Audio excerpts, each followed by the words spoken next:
हमारे हिसाब से तो भाजपा जो है 50 से 70 के बीच में ही सिमट जाएगी। बस उससे ज़्यादा उनकी औकात ही नहीं है। वहाँ CRPF पूरे देश की लगा दी गई है, पूरा तंत्र। और उससे पहले ED CBI जिस ढंग से अपना काम कर रही थी, अधिकारियों को बदल करके जो है, जो भाजपा शासित राज्यों से अधिकारियों को बुला करके लगाया गया। ममता बनर्जी के कार्यकर्ताओं को गुंडे बताने वाले और उनको उल्टा टांग कर पिटवाने की बात कहने वाले ये क्यों भयभीत हैं? जरा आप सोचिए। पूरे देश की फौज लगाने के बाद एक यहाँ से गए हैं IPS साहब, क्या नाम है, जयपाल शर्मा। हाँ, वह गए हैं। वो उनकी गुंडागर्दी देखिए। वो घर घर में जा कर के हड़का धमका रहे हैं, चमका रहे हैं कि गलत होगा तो मैं अरे जब गलत होगा तो तुमको कहने की क्या जरूरत है? तुम्हारी ड्यूटी है कि गलत हुआ है तो उसको रोको। चुनाव आयोग सुनने वाला नहीं, और हमारा सुप्रीम कोर्ट जो है अंधा और बहरा हो गया हुआ है। न्याय की मूर्ति थी, उसके आँख पे पट्टी होती थी, वो केवल जो है सुनती थी और जो निर्णय देती थी।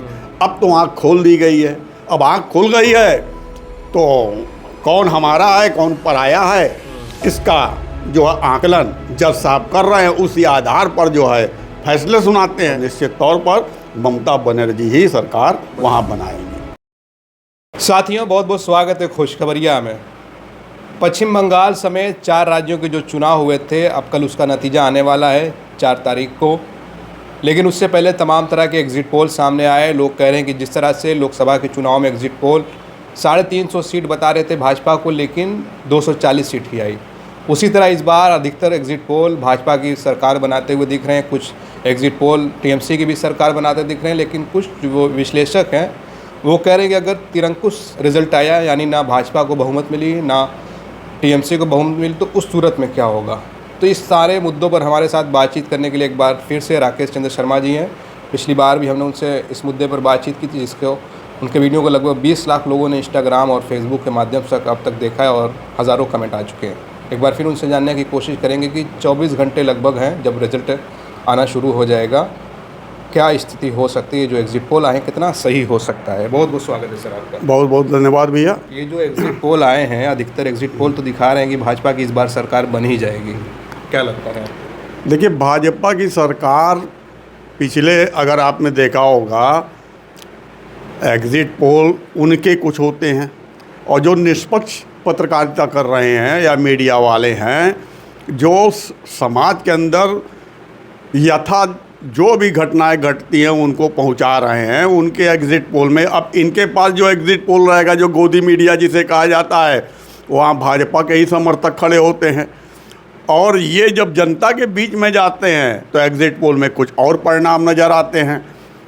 तो आपने देखा होगा हरियाणा के अंदर भी और अन्य राज्यों में भी एग्ज़िट पोल इनके कुछ बताते थे और हमारे कुछ बताते थे। उस हिसाब से आपने देखा कि जो भी एग्ज़िट पोल बंगाल के अंदर दिए जा रहे हैं इस समय, उनका जो सरकारी आंकड़े हैं, जो वहाँ की जो पूरा तंत्र लगा दिया गया है, उस आधार पर लोगों के अंदर एक शंका या एक दिमाग के अंदर वो फिगर बैठ जाता है कि अरे यार, वहाँ CRPF पूरे देश की लगा दी गई है, पूरा तंत्र। और उससे पहले ED CBI जिस ढंग से अपना काम कर रही थी, अधिकारियों को बदल करके जो है, जो भाजपा शासित राज्यों से अधिकारियों को बुला करके लगाया गया, तो उस आधार को अगर देखेंगे तो गोदी मीडिया का जो कहना है एग्ज़िट पोल का, वो पुख्ता नज़र आता है, मगर ज़मीनी हकीकत कुछ और है। ये मतलब है कि बदल सकता है रिजल्ट? बिल्कुल बदलेगा, बदल सकता है। एग्ज़िट पोल क्या कहते हैं, कितनी सीटें आ रही हैं? देखिए, हमारे हिसाब से तो भाजपा जो है 50 से 70 के बीच में ही सिमट जाएगी। बस उससे ज़्यादा उनकी औकात ही नहीं है। ये उल्टा टांग के ममता बनर्जी के कार्यकर्ताओं को गुंडे बताने वाले और उनको उल्टा टांग कर पिटवाने की बात कहने वाले ये क्यों भयभीत हैं? जरा आप सोचिए। क्योंकि वो जान रहे हैं कि अगर हम दहशत का माहौल, डर का माहौल, अपनी दबंगई, अपनी ताकत का प्रदर्शन नहीं करेंगे तो वोट हमको नहीं मिलेगा। यही वजह है कि कभी हेमंत विश्व शर्मा कुछ अंड का बंड बोल देगा, कहीं जो है उनके जो है कोई नेता कुछ अंड का बंड बोल देंगी। अच्छा, इतनी सारी फौजें लगी, सीआरपीएफ से लेके तमाम जो है फौज लगी, उसके बावजूद भी ममता बनर्जी को जो है ईवीएम की रखवाली करना पड़ रहा है। अरे भैया, पूरे देश की फौज लगाने के बाद एक के यहाँ से गए हैं आईपीएस साहब, क्या नाम है जयपाल शर्मा, हाँ, वह गए हैं, वो उनकी गुंडागर्दी देखिए, वो घर घर में जा कर के हड़का धमका रहे हैं, चमका रहे हैं कि गलत होगा तो मैं अरे जब गलत होगा तो तुमको कहने की क्या ज़रूरत है? तुम्हारी ड्यूटी है कि गलत हुआ है तो उसको रोको, या कोई जो भी पुलिसिया कार्रवाई है उसे करो। कि आप घर में एक दिन पहले जाकर घर घर में ये, इसके मतलब आप वोटरों पे दबाव बना रहे हैं, गलत। ये मतलब कि भाजपा का अगर वोट नहीं पड़ा तो तुम समझ लेना, कहने का मतलब ये है। चुनाव जिस तरह से हुआ है, क्या लगता है कि इस तरह से चुनाव होना चाहिए था? कदापि नहीं होना चाहिए। एक स्टेट का जो है यार में इतने लोगों के नाम काट दिए गए। देखिए, एक नाम तो हर जगह राहुल गांधी जी ने इसका प्रूफ भी दिया, पूरा का पूरा आंकड़ा दिया, लेकिन समस्या तेरी क्या है कि चुनाव आयोग सुनने वाला नहीं, और हमारा सुप्रीम कोर्ट जो है अंधा और बहरा हो गया हुआ है। अब वो तो पहले क्या था कि कोर्ट के जो बाहर मूर्ति, न्याय की मूर्ति थी, उसके आँख पे पट्टी होती थी, वो केवल जो है सुनती थी और जो निर्णय देती थी। अब तो आँख खोल दी गई है। अब आँख खुल गई है तो कौन हमारा है कौन पराया है, इसका जो है आकलन जज साहब कर रहे हैं, उसी आधार पर जो है फैसले सुनाते हैं। तो आखिर हम जाएं तो जाएं कहाँ, सवाल ये है। आम लोगों में ये भी बात हो रही है कि लोग, मैं सुबह आ रहा था एक जगह से, लोग आपस में बात कर रहे थे कि जो है अब बादशाहत कायम हो जानी चाहिए, जैसे चाइना वगैरह में है, एक ही सरकार रहे, कोई मतलब नहीं है चुनाव लड़ने का। देखिए, भारत की जो भौगोलिक परिस्थिति है और स्वतंत्रता संग्राम में जब गांधी जी सत्य और अहिंसा की बात लेके उतरे थे, वो जानते थे कि अंग्रेज़ों की ताकत के बंदूकों के सामने हम लोग टिक नहीं पाएंगे, और उन्होंने सभी जाति, धर्म, वर्ग को आह्वान किया था इस स्वतंत्रता संग्राम में। उसी आधार पर अंबेडकर जी ने जो संविधान बनाया, उस सबको समायोजित करते हुए समानता के अधिकार के साथ उनको अधिकार दिया गया। अब सवाल ये है कि हमारे यहाँ जो आप कह रहे हैं बादशाहत तो जब तक ये हैं, देखिए जैन जी जैसे नेपाल के अंदर देखें ना आप, जैन जी जब जागरूक हो जाएगा, अभी क्या है, अभी तो आपने सुना होगा कहता था अरे 100 रुपये पेट्रोल हो गया, 500 का होगा तो भी हम खरीदेंगे। अब धीमे धीमे हम उसी स्थिति में पहुंच रहे हैं।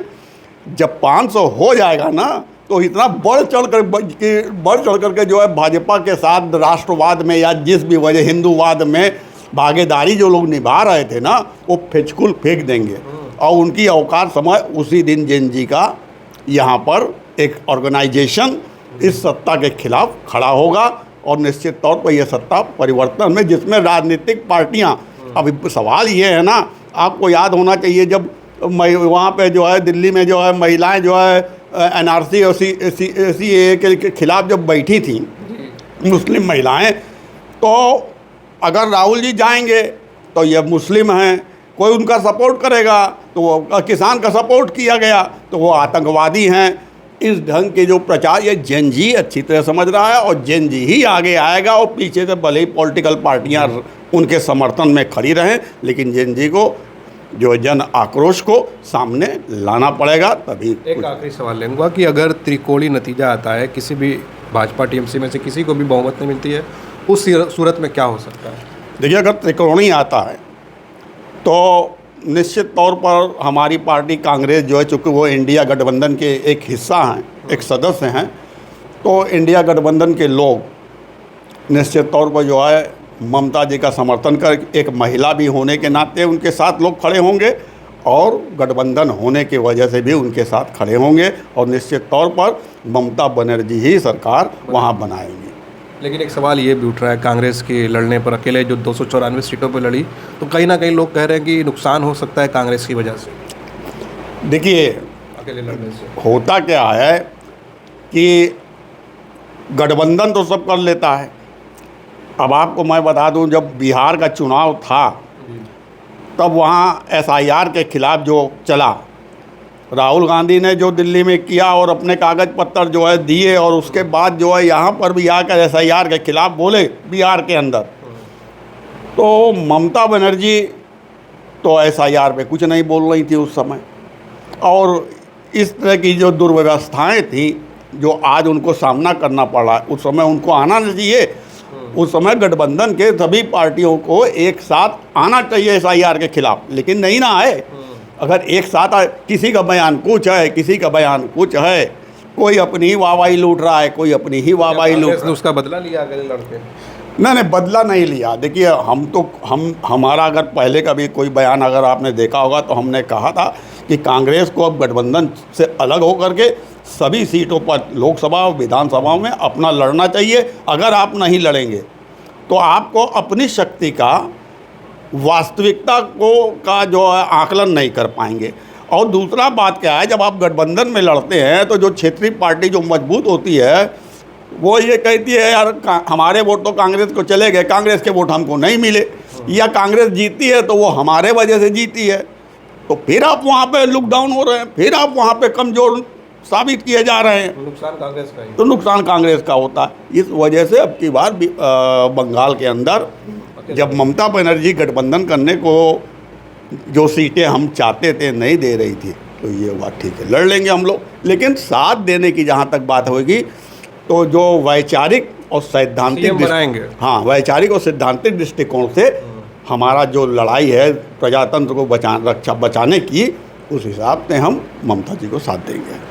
बहुत बहुत धन्यवाद हमसे बातचीत करने के लिए। राकेश चंद्र शर्मा जी से बातें हो रही थी, और जिस तरह से पश्चिम बंगाल के चुनाव को लेकर खास चर्चा है, केरला और तमाम जगहों पर भी नतीजे आने, लेकिन पश्चिम बंगाल को लेकर लगातार चर्चा। और इस बातचीत को लेकर आप क्या सोचते हैं, अपनी राय ज़रूर कमेंट करें।